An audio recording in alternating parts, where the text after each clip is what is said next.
Salutare, dragilor! Bine v-am regăsit la un nou video, marca Hai să fim antreprenori în România. Azi vreau să vorbesc cum să crești sau cum să reușești să treci cu firma printr-o perioadă de criză. Și ce vă spun lucruri din propria experiență. Hai să începem prin cuvântul criză.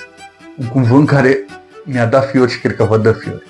Dacă ești antreprenor, cred că știi exact despre ce vorbesc în momentul de față.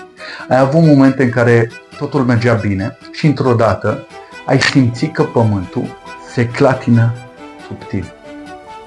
Poate fi o piață care se schimbă, o decizie de guvern, cum știți bine că se cam tot dau în ultima perioadă, care îți lovește direct profitul. Sau poate un client mare care renunță la contractul tău cu tine, spun clientul la balenă pe care îl aveți, nu te renunță fără să-ți dai seama, fără un avertisment. Ce faci? Am trăit și eu astfel de momente, pe propria piele. Îmi amintesc perfect, chiar zici că s-a întâmplat acum câteva zile, dar au fost acum mult timp. Îmi amintesc perfect prima mea criză prin care am trecut. Aveam un business mic la vremea aceea, dar pentru mine era totul. Cum cred că și pentru voi, acel business pe care îl aveți acum este totul pentru voi. Muncisem ani întregi să o ridic. Cheltuielile erau mari, echipa, fiind o echipă mică, depindea de mine, iar veniturile începeau să scadă constant. Ce am făcut la început? Am ignorat problema. Mi-am zis și mintea mea a început să zic că cred că e o fază trecătoare. Sigur piața își va reveni. Dar lucrurile nu și-au revenit. Din contră, au devenit din ce în ce mai dificile, din ce în ce mai apăsătoare. Pentru mine, în perioada acelea, zilele începeau să treacă atât de repede, iar nopțile deveniseră un chin. Nu dormeam cu noi. Mă gândeam constant, ce fac dacă totul se prăbușește? Și cum mă duc eu, cum mă trezesc a doua zi și le spun oamenilor care lucrează pentru mine că nu cred că o să mai am cum să-i plătesc. Simțeam că port pe umeri o greutate enormă de mare și că orice decizie greșită ar putea distruge tot. Și nu luam doar ideea mea, doar visul. Distrugeam și poate viitorul echipei mele, oamenilor din echipei mele. Au fost foarte multe nopți. Dar mi-aduc aminte că într-o noapte care mă gândeam să renunț, mi-am dat seama de ceva. Și mi-am spus, Victor, dacă nu faci nimic, cu siguranță vei pierde tot. E clar. Dacă încerc, chiar și fără să știu, pentru că nu știam ce urmează, măcar am o șansă. Acela a fost momentul în care am înțeles. Criza nu trebuie să fie sfârșitul. Criza nu trebuie să fie un sfârșit pentru mine. Trebuie să mă gândesc la o criză ca un început. Că fiecare obstacol ascunde o oportunitate. Dar numai dacă ești dispus să o cauți. Asta mi-am dat seama în noaptea aceea. După aceea am decis să nu mă mai concentrez pe panică, să nu mai fiu copleșit de panică și să trec la acțiune. Mi-am spus, și tot îmi repetam, că dacă voi reuși să trec peste acest moment, peste această cumpănă cu business-ul, voi învăța lecții pe care nu le-aș fi învățat altfel, pe care nu aveam cum să le învăț. Și ce să vezi, chiar așa a fost. Din acea criză am ieșit mai puternic, mai adaptabil și cel mai important lucru pe care am reușit să ies din acea criză. Încrederea în mine, în forțele mele. Așa că, dacă vă regăsiți sau dacă te regăsești acum într-o situație dificilă sau vrei să înveți cum să gestionezi următoarea criză care va apărea, pentru că da, crizele sunt inevitabile. Acum îți merge bine, poate peste 6 luni, 3 luni, 2 luni și niciodată nu-ți va mai merge bine.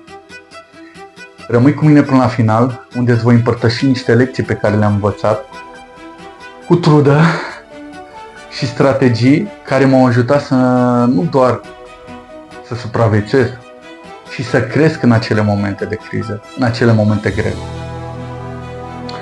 Hai să încep prin a trece printr-un lucru esențial. Cum recunoaștem criza? Cum observăm? Trebuie să fim primii care observă. Și vă spun, crizele nu vin niciodată pe neașteptate. Chiar dacă pot părea în felul ăsta. Ele îți dau semnale. Doar că de multe ori noi pur și simplu le ignorăm. Fie din teamă, fie din lipsă de experiență. Am făcut același lucru și eu. Aceeași greșeală am făcut și eu. Am crezut că, wow, a venit criza, m-a lovit așa pe neașteptate. Nu? Vă dau un exemplu aici. Într-un an, vânzările mele au început să scadă ușor, treptat, nu ceva brusc, dar suficient încât am observat o tendință. În loc să reacționez imediat, am ignorat problema. Am crezut că lucrurile vor reveni la normal de la sine, că e o perioadă diferită, că oamenii poate să concediu, că 11.000 de motive în mine. Dar ele n-au mai revenit.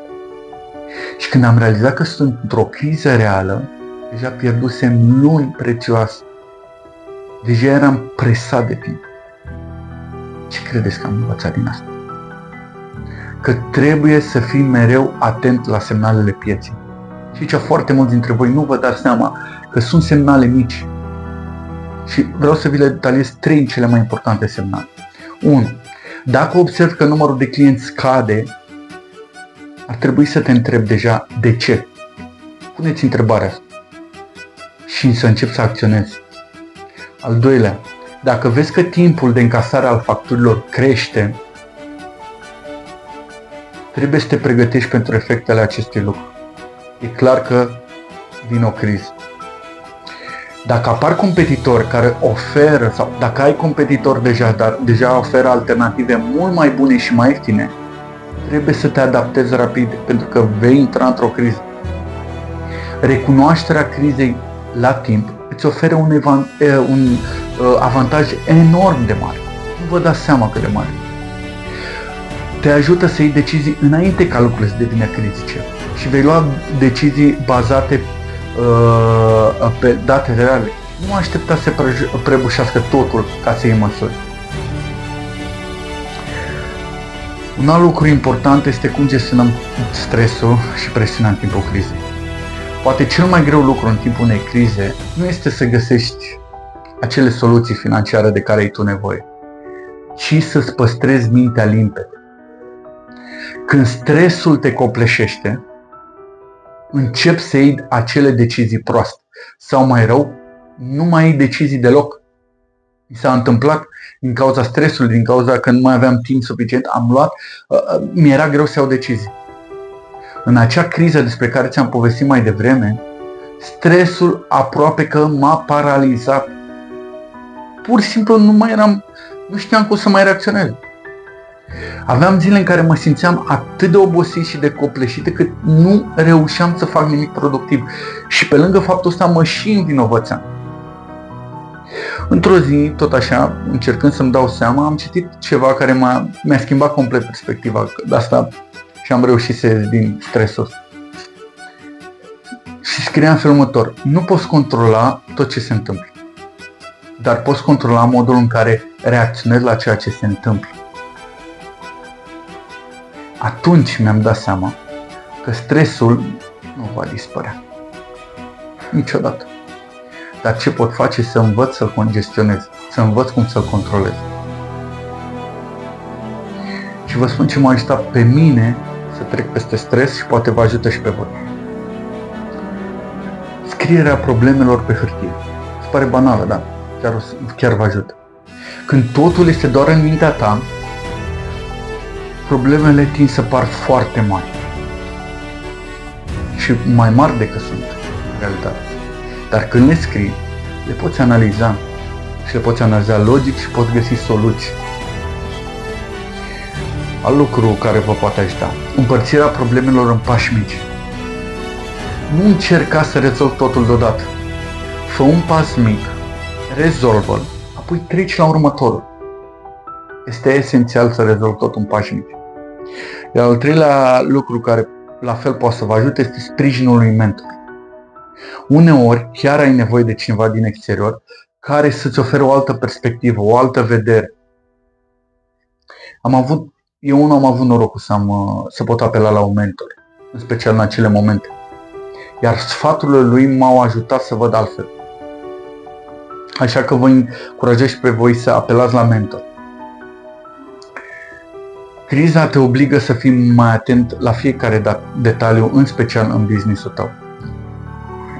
Când treci prin momente dificile, nu mai poți permite risipă. Și asta cred că toți știm.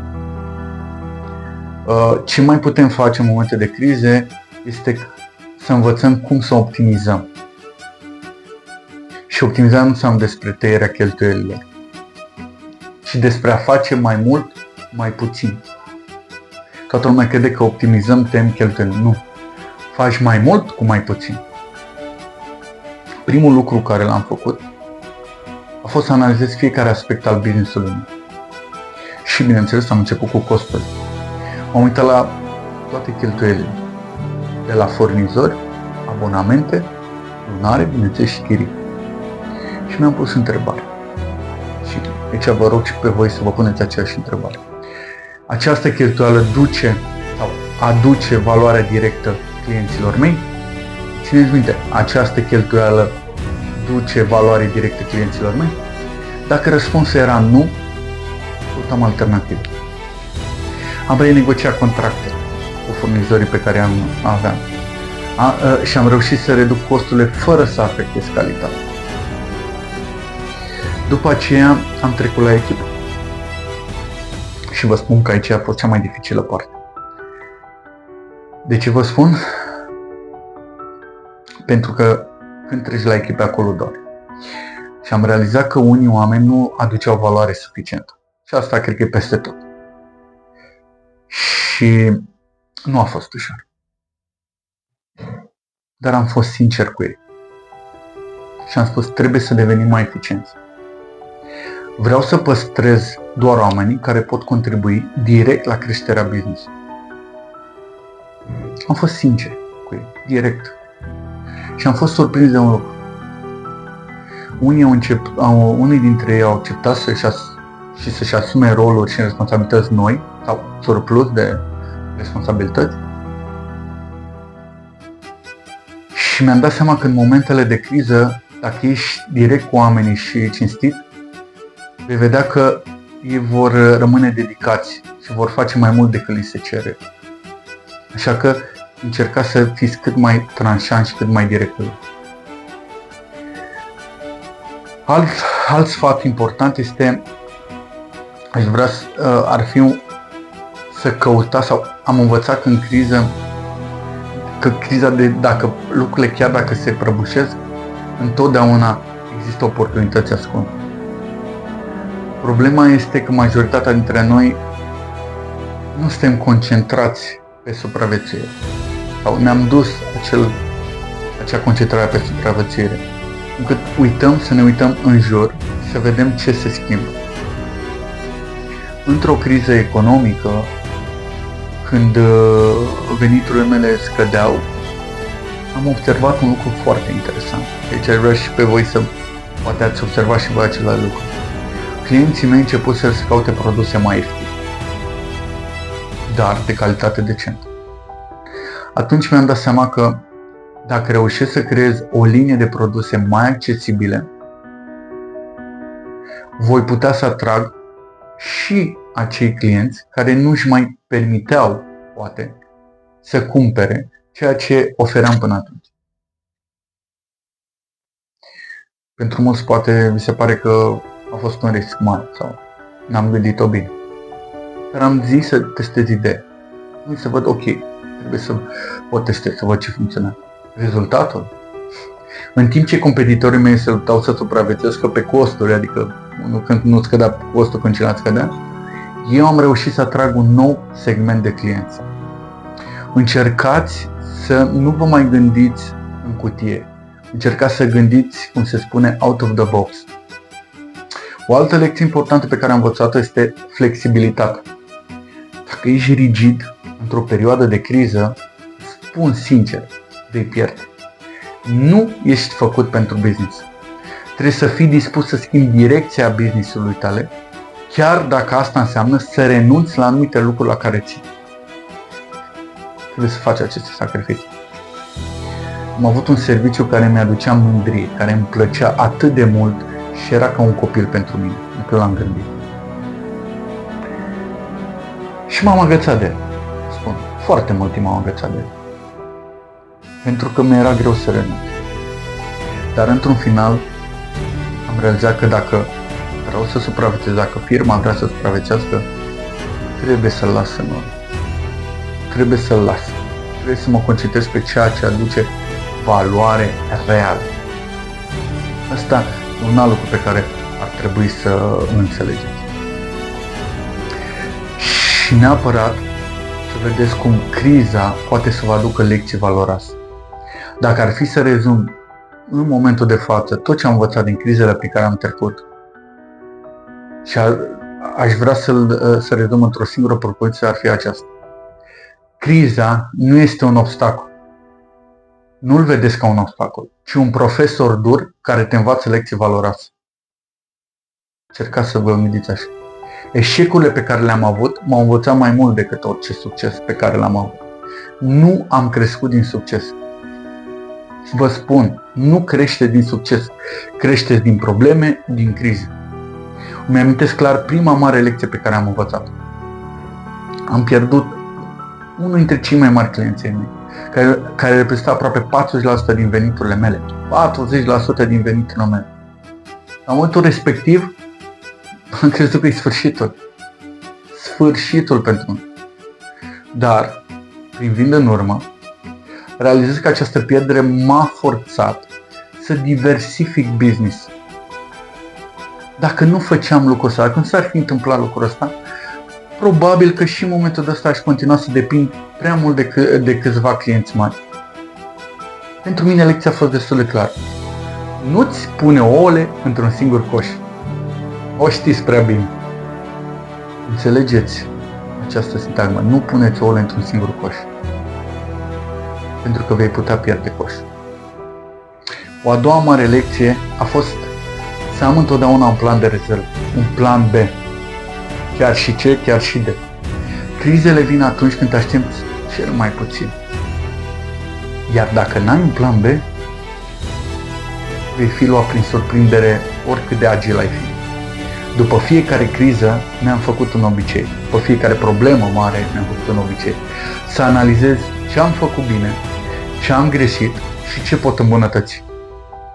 M-a ajutat foarte mult procesul ăsta. M-a ajutat să mă pregătesc mai bine pentru următoarea provocare, pentru următoarea criză, pentru următoarea problemă. Așa că, de fiecare dată când aveți o criză sau o problemă în business, treceți după ce o finalizați, treceți prin aceste întrebări. Criza nu este sfârșit, este doar un test. Un test care îți arată de ce ești cu adevărat capabil. Am trecut prin crize care m-au făcut să vreau să renunț de nu știu câte ori și vă mai spus și în celelalte videoclipuri. Am avut momente în care simțeam că nu mai am soluții. Pur și simplu nu mai aveam soluții. Dar fiecare criză prin care am trecut m-a făcut mai puternic. Mult mai dibaci și mult mai adaptabil. Așa că dacă treci printr-un astfel de moment dificil, în momentul de față, sau preconizezi că vei trece, sau simți că lucrurile în jurul tău se prăbușesc, vreau să spun ceva important. Nu ești singur. Nu crede că ești singur. Toți antreprenorii trec prin astfel de momente. Nu există antreprenori pe planeta asta care să fi trecut prin aceste momente. Diferența, cum v-am spus-o și celelalte videoclipuri, este că unii renunță, iar alții continuă să lupte. Asta e singura diferență. Nu aștepta să treacă criza. Acționează acum. Fă ceea ce poți face astăzi. Chiar dacă poate părea un pas mic. Micile victorii de azi, să vezi că o să devină marele succese de mâine. Dacă ai găsit valoarea în ceea ce am împărtășit aici, în acest videoclip, te rog să-mi lași și mie un comentariu cu provocările tale, cu crizele pe care le-ai avut în business și hai să creăm și hai să ajutăm alți antreprenori să creăm o comunitate de antreprenori care reușesc împreună. Vreau să creștem împreună. Nu de fiecare dată sau nu foarte mulți antreprenori au mentori sau au parte de comunități. Vreau să creștem împreună. Vă mulțumiți, dați un subscribe și un like.